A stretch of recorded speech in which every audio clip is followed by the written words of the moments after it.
নমস্কার বন্ধুরা, কেমন আছেন সবাই? আমি কৃষ্ণা টোটাল কেয়ার বাংলা চ্যানেলে আপনাদের সবাইকে স্বাগত। আজকে আমি আপনাদের সঙ্গে শেয়ার করব শীতকালের পিঠে পায়েসের মধ্যে অন্যতম একটি পায়েস, চুষির পায়েস। কিভাবে খুব সহজে নিজের হাতে চুষি কেটে নিতে হবে আর চুষির পায়েস তৈরি করতে হবে সেটি দেখতে হলে আমার ভিডিওটি শুরু থেকে শেষ পর্যন্ত সম্পূর্ণ দেখবেন। যারা আমার চ্যানেলটিকে এখনও সাবস্ক্রাইব করেননি তারা চ্যানেলটিকে সাবস্ক্রাইব করুন, পাশে থাকা বেল আইকনটি অন করে রাখুন যাতে আমার দেওয়া নতুন নতুন ভিডিও সবার আগে আপনাদের কাছে পৌঁছে যায়। তো চলুন বন্ধুরা, দেখে নিন আমি কিভাবে চুষি পিঠা বা চুষির পায়েস তৈরি করছি।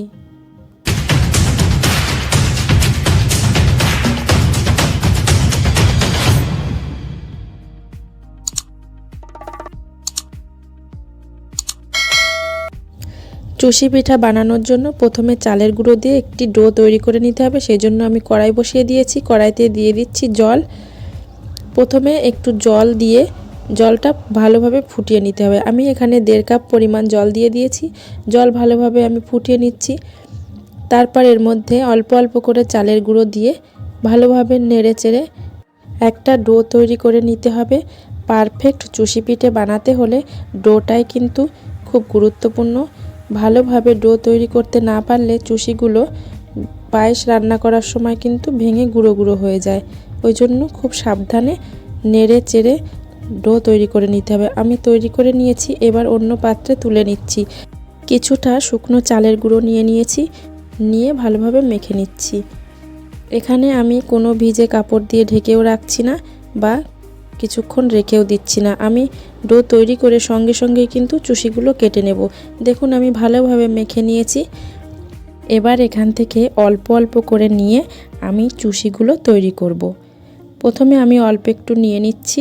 এবার একটা লম্বা শেপ তৈরি করে নেব। তারপর ছোট ছোট টুকরো করে নিয়ে আবার আমি লম্বা লম্বা করে নুডলসের মতো শেপ তৈরি করে নেব। অনেকগুলো নুডলসের মতো আকারের তৈরি করে নেব। তারপর আমি চুষিগুলো কেটে নেব। দেখুন বন্ধুরা, আমি তো এইভাবে চুষি কেটে নিচ্ছি। আপনারা আপনাদের পছন্দ মতন করে চুষি কেটে নেবেন। যারা এইভাবে চুষি না কাটতে পারেন তাদেরকে আমি অন্যভাবেও দেখিয়ে দিচ্ছি। ছোট ছোট টুকরো করে কেটে নিয়ে তারপরও আপনারা চুষি তৈরি করতে পারেন। চুষিগুলো আপনারা নিজেদের পছন্দের আকারের করে নেবেন।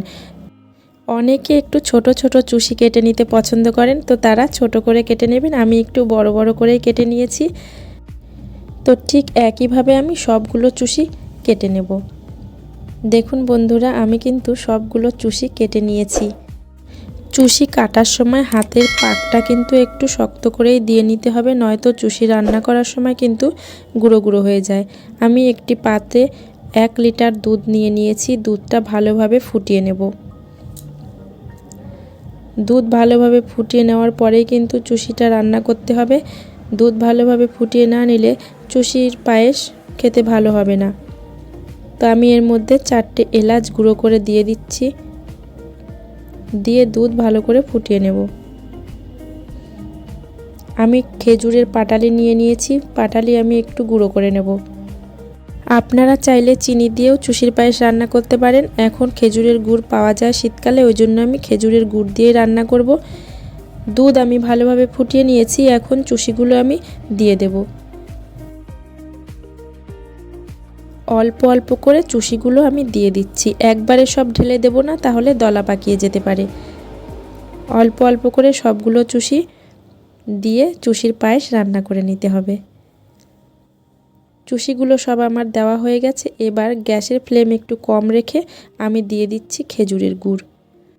গুড় দেওয়ার সময় গ্যাসের ফ্লেম একদম কমিয়ে নিতে হবে, নয়তো বন্ধ করে নিতে হবে, না হলে দুধ ফেটে যাওয়ার সম্ভাবনা থাকে। গুড় দেওয়ার পর আস্তে আস্তে নেড়ে চেড়ে 5 মিনিট মতো রান্না করে নিতে হবে। খুব বেশি নাড়তে হবে না, তাহলে চুষিগুলো ভেঙে যেতে পারে। 5 মিনিট মতো রান্না করে নিলেই চুষির পায়েস একদম রেডি হয়ে যাবে। আমি 5 মিনিট মতো রান্না করে নিয়েছি। আমার চুষির পায়েস একদম রেডি পরিবেশনের জন্য। আপনারাও খুব সহজে এইভাবে চুষির পায়েস নিজের হাতে তৈরি করে নেবেন। যেভাবে আমি রান্না করলাম এইভাবে আপনারাও যদি চুষির পায়েস তৈরি করেন খুব ভালো হয় খেতে। রান্না করার পর শক্ত হয়ে যায় না আর ভেঙেও যায় না। আপনারা তো দেখতেই পেলেন আমি কত সহজে চুষির পায়েস রান্না করে নিলাম। এবার আমি উপর থেকে একটু কেশর দিয়ে সাজিয়ে দেব যাতে দেখতে সুন্দর হয়। তো বন্ধুরা, এই ছিল আমার চুষি পিঠা বা চুষির পায়েস রেসিপি। আপনারাও নিজের হাতে এইভাবে একদিন হলেও চুষির পায়েস তৈরি করে খেয়ে দেখবেন, খুব ভালো হয় খেতে।